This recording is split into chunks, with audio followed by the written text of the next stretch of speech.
morning, student. Today we will discuss budget set and budget line in indifference curve approach in consumer equilibrium. What is budget set? It refers to attainable combination of a set of two goods, given price of goods and income of the consumer. Means budget set ये कहता है कि ये एक attainable combination है,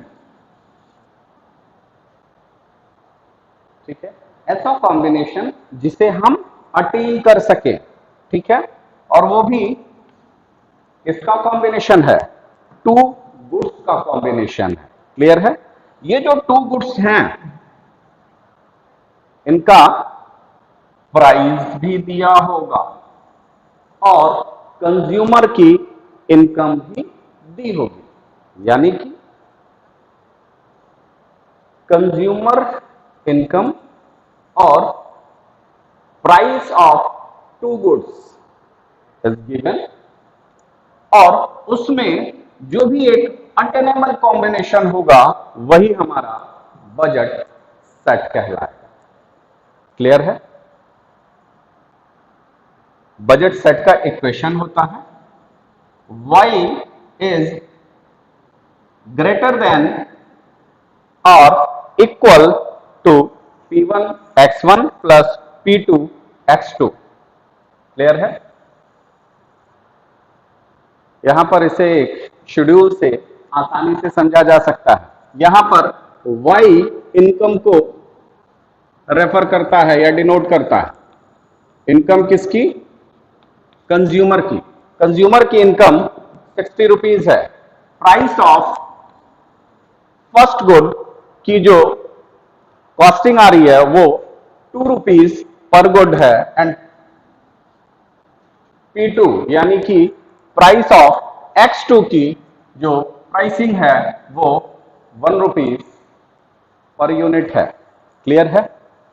तो ये जो दिए हुए इनकम में और दिए हुए गुड्स के प्राइस में एक कॉम्बिनेशन बनता है, वो जो कॉम्बिनेशन होगा वो अटेनेबल होना चाहिए, और वो अटेनेबल कॉम्बिनेशन ही बजट सेट कहलाता है। ठीक है? फॉर एग्जांपल, गुड 1 है जिसे X1 कहा गया, 10, 20, 30। गुड 2 है 60, 40, 20, 0। अब यहां पर ये जो शेड्यूल है वो बता क्या रहा है? वो ये बता रहा है कि कंज्यूमर की इनकम टोटल 60 रुपीज है, यानी कि वो गुड्स के कंजम्पशन में 60 रुपीज ही स्पेंड करेगा, इससे ज्यादा नहीं कर पाएगा क्योंकि उसकी इनकम 60 ही है। अब यहां पर इंडिफरेंस कर्व में हमेशा हम किसकी बात करते हैं? टू गुड्स की बात करते हैं। तो पहले गुड की कॉस्टिंग कितनी है? 2 रुपए है। सेकंड गुड की कॉस्टिंग कितनी है? 1 रुपीज है। तो यहां पर हम अगर एक कॉम्बिनेशन लेके चलते हैं, यहां पर combination A, B, C, D, a combination में हमारे पास एक सेट मिल सकता है कि हम गुड 1 को 0 बाई करें और गुड 2 को 60 बाई करें। क्यों भाई? क्योंकि गुड 2 की कॉस्टिंग 1 रुपीज है और कंज्यूमर की इनकम 60 रुपीज है, तो यहां पर ये 60 into 1 is equal to 60 and 0 into 2 is equal to also 0। तो यहां पर एक कॉम्बिनेशन हमें यह मिल रहा है कि हम टू गुड्स में गुड्स 1 को 0 बाई करेंगे और गुड्स 2 को 60 बाई करेंगे। सेकंड कॉम्बिनेशन, हम गुड 1 को 10 यूनिट्स बाई कर सकते हैं और गुड 2 को 40 यूनिट बाई कर सकते हैं। क्यों भाई? क्योंकि गुड वन की प्राइसिंग 2 रुपीज पर यूनिट है और गुड टू की प्राइसिंग 1 रुपीज पर यूनिट है। तो यहां पर 10 into two is equal to 20 and 40 into 1 is equal to 40 and 40 20 is equal to 60, यानी कि ये हमारे इनकम में है। तो यहां पर एक शर्त क्या है कि वो जो कॉम्बिनेशन होना चाहिए वो क्या होनी चाहिए? अटेनेबल कॉम्बिनेशन, जो कि हमने पहले ही डेफिनेशन में बताया था। तो ये अटेनेबल कॉम्बिनेशन क्लियर है। अब आते हैं थर्ड कॉम्बिनेशन में। हम 20 यूनिट गुड वन की बाई कर सकते हैं और अगेन गुड टू की भी हम 20 यूनिट की बाई करेंगे। क्यों? क्योंकि हमारी इनकम फिक्स है, कांस्टेंट है, लिमिटेड है एंड गिवन। बी कॉम्बिनेशन में हम गुड वन की 30 यूनिट बाई कर सकते हैं और गुड टू की 0। क्यों भाई? अगेन इनकम 60 है और गुड वन की प्राइसिंग जो है वो 2 रुपीज पर यूनिट है। तो यहां पर हम पूरा गुड वन में ही अपने इनकम को स्पेंड कर दे रहे हैं, जिसकी वजह से गुड टू का कोई भी यूनिट हम बाय नहीं कर सकते। क्लियर है? तो ये क्या कह रहा है? ये कह रहा है कि कंज्यूमर अपने इनकम से दो गुड के अटेनेबल कॉम्बिनेशन का एक सेट बना सकता है और उसे कंज्यूम कर सकता है फॉर हिज सेटिस्फैक्शन। ये हमारा बजट सेट कहलाता है। क्लियर है? अब आते हैं बजट सेट से ही रिलेटेड बजट लाइन है। बजट लाइन क्या कहता है भाई?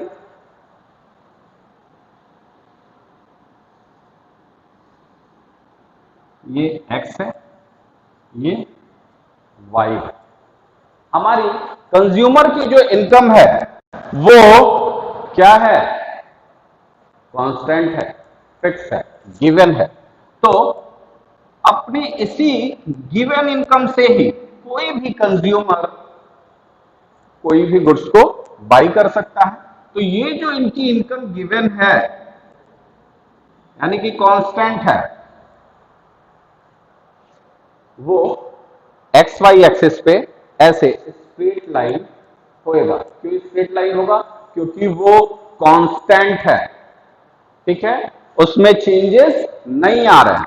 अब आते हैं कि ये जो कांस्टेंट लाइन है जो हमारी बजट लाइन कहलाएगी।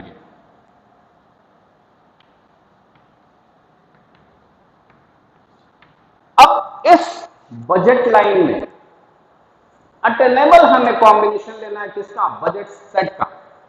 ठीक है, और वो सेट कैसा होना चाहिए? टू गुड्स का होना चाहिए और इस बजट सेट में होना चाहिए। मींस हम टू गुड का कॉम्बिनेशन यहां ले सकते हैं, यहां ले सकते हैं, यहां ले सकते हैं, यहां ले सकते हैं, क्योंकि एक्स एक्सिस पे गुड वन होएगा और वाई एक्सिस पे गुड टू होएगा। ठीक है, तो इसका एक कॉम्बिनेशन हमको ऐसे मिल सकता है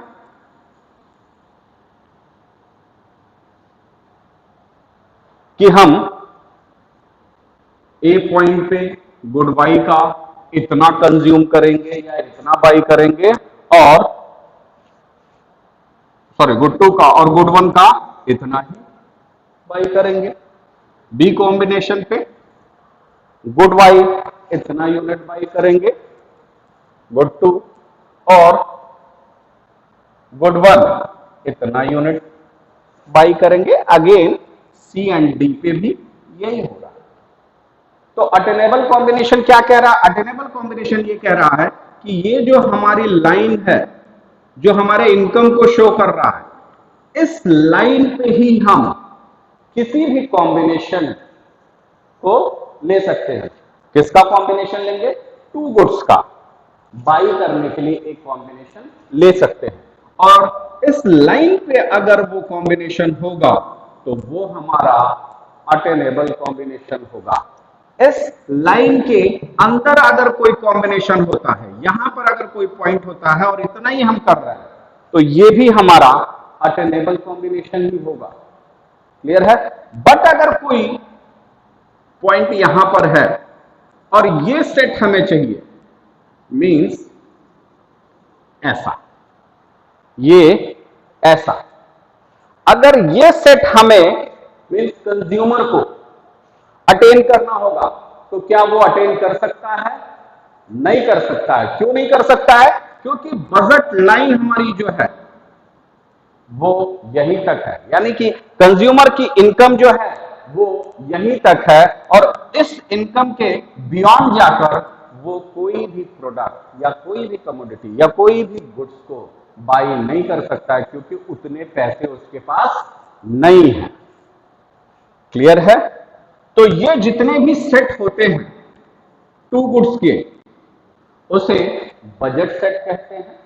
और वो बजट सेट जब हमारे इनकम के अंदर होता है तो वो अटेनेबल कॉम्बिनेशन होता है, और जब हमारे इनकम के बाहर होता है तो वो अनअटेनेबल कॉम्बिनेशन होता है। क्लियर है?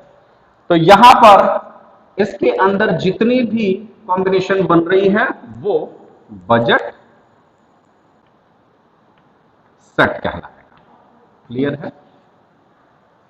और ये हमारा बजट लाइन कहलाएगा, means income of consumer, income of consumer. Clear है? अब आते हैं, ये जो हमारी बजट लाइन है, इस बजट लाइन में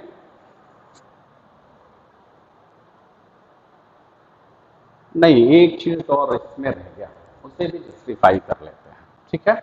हमने आपको बताया कि बजट सेट का जो इक्वेशन होता है वो P1x1 plus P2x2, income is greater than और is equal to P1x1 plus P2x2, यानी कि बजट सेट जो होगा वो P1x1 और P2x2 का एक कॉम्बिनेशन होगा, जो हमारे यानी कि कंज्यूमर के इनकम से कम भी हो सकता है या उसके इक्वल भी हो सकता है।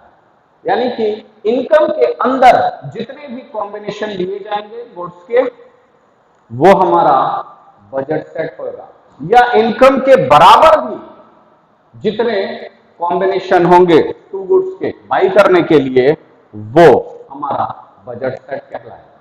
क्लियर है? अब आते हैं,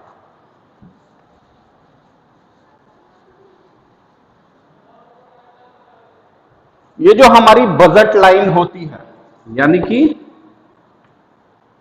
इनकम ऑफ कंज्यूमर,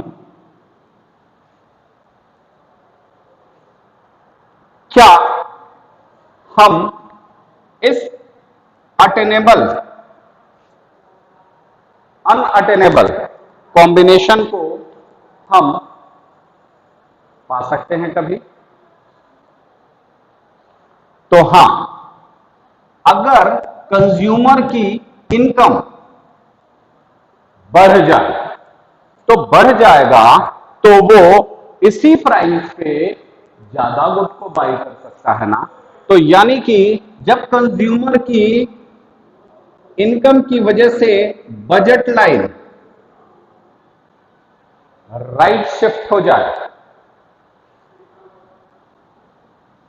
इसकी वजह से राइट शिफ्ट, इसकी वजह से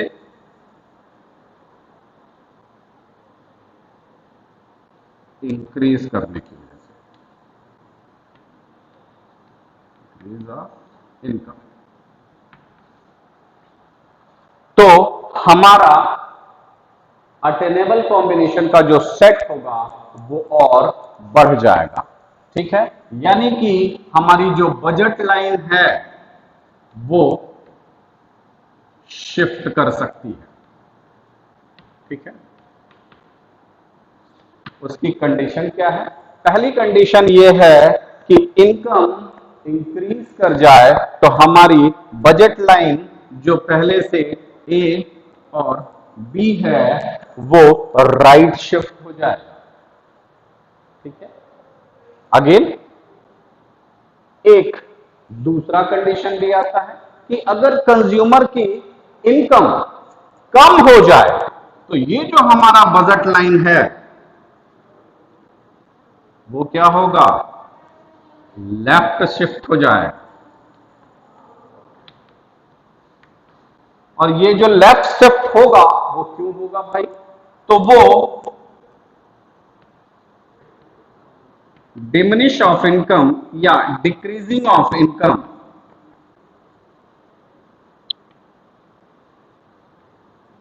की वजह से होएगा। क्लियर है? यानी कि जब कंज्यूमर की इनकम कम हो जाती है तो ये जो हमारा बजट लाइन ए बी है वो लेफ्ट वर्ड शिफ्ट हो जाएगा, लेफ्ट साइड शिफ्ट हो जाएगा। लेफ्ट साइड शिफ्ट होना बजट लाइन का ये शो करता है कि कंज्यूमर की इनकम डिमिश हो गई है, डिक्रीज हो गई है। और वहीं पर अगर ये बजट लाइन राइट की तरफ शिफ्ट होता है इट मीन्स कंज्यूमर की इनकम इंक्रीज कर गई है। इससे होगा क्या? इससे होगा कि जो हमारा एक कॉम्बिनेशन ऑफ सेट है टू गुड्स का वो हम ज्यादा अटेंड कर लेंगे अगर राइट शिफ्ट होगा, और अगर लेफ्ट शिफ्ट होगा तो फिर हमारा सेट कम हो जाएगा। क्लियर है? तो ये एक बजट लाइन की शिफ्टिंग कहलाती है। और बजट लाइन में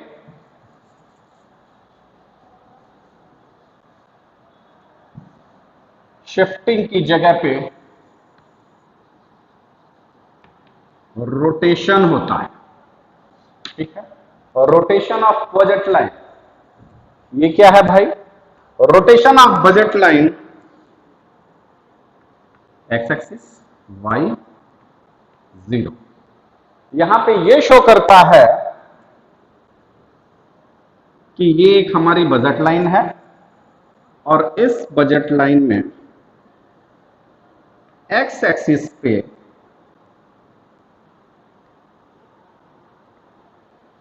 हमारी बजट लाइन राइट शिफ्ट हो रही है और लेफ्ट शिफ्ट हो रही है। तो ये कब पॉसिबल होएगा?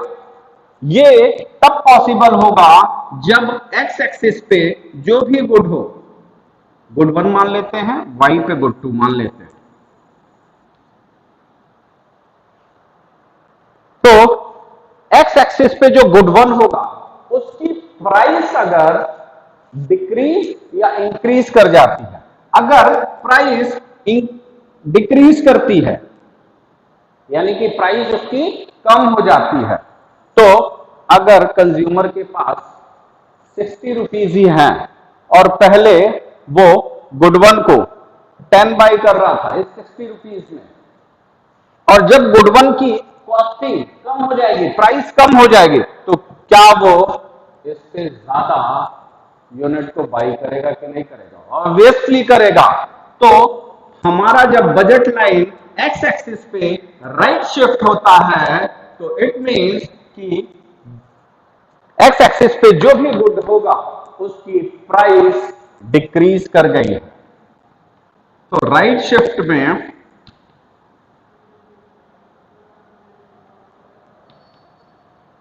रोटेट नॉट शिफ्ट,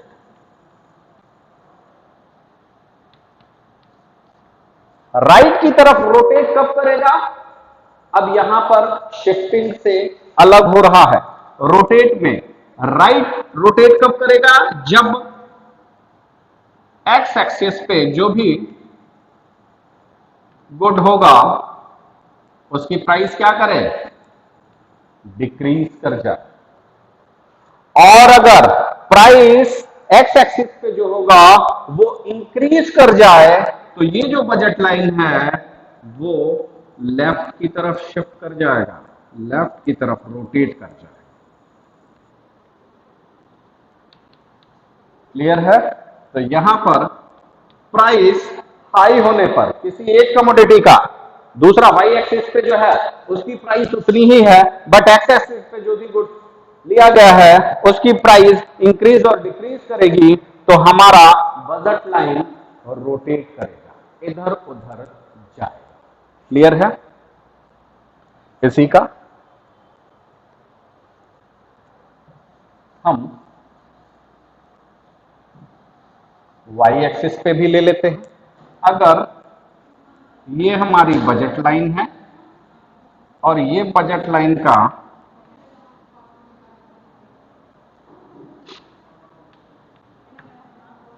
एक शिफ्टिंग हो रहा है, यहां पर बजट लाइन से राइट की तरफ शिफ्ट हो रहा है, कौन सा गुड?